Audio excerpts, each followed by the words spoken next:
Hi everyone, my name is Rishad. Today is the 11th of August 2025 and I'll be going over my weekly option chain analysis for the coming expiry on the 15th for the S&P 500. Now, we see that the max OI level, do keep in mind these are not values from last week, these are from when I made my last video, so a while ago.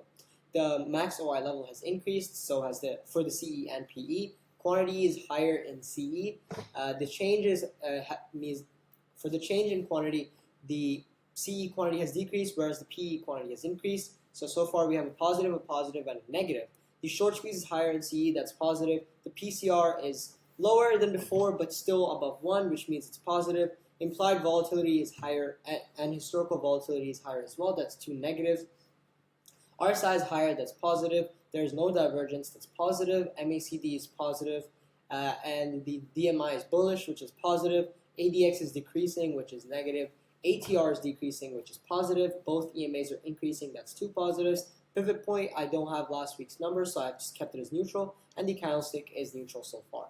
The current support is 6,350. The previous support from my last video was 6,270.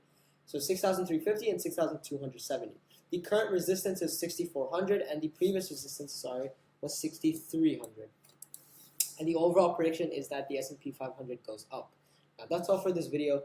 Thank you for watching. Enjoy, and I will see you in the next one.